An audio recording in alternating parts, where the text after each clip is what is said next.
At that time, I had been living in an old apartment building for several months. It was an ordinary workday, and I was getting ready to head to the office. I walked out of my apartment and pressed the button by the elevator entrance. The elevator's doors slowly opened, and I stepped inside, savoring the moment. I pressed the button for the ground floor.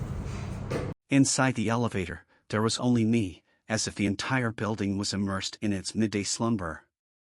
The elevator's lighting was dim, and the visibility was somewhat gloomy, but that was my morning routine, and it didn't catch my attention. The elevator began to descend slowly, and I stood there, waiting to reach the ground floor. However, at that moment, I sensed a strange rhythm.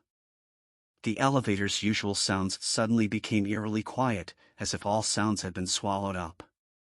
I tried pressing the ground floor button a few times, but the elevator seemed unresponsive, stopping at some intermediate floor.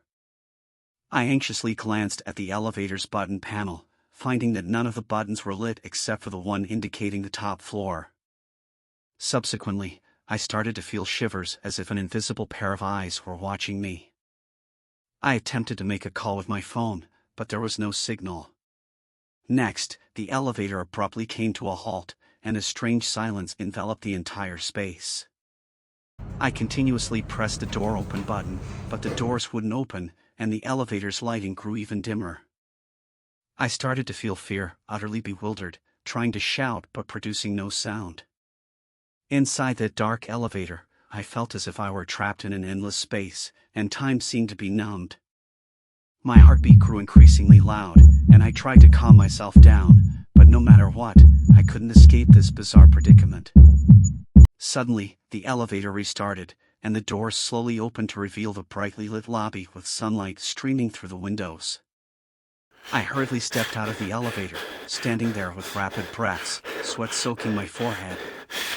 The elevator's doors slowly closed once more as it ascended again. I couldn't explain everything that had just occurred, but that eerie experience remains vivid in my mind.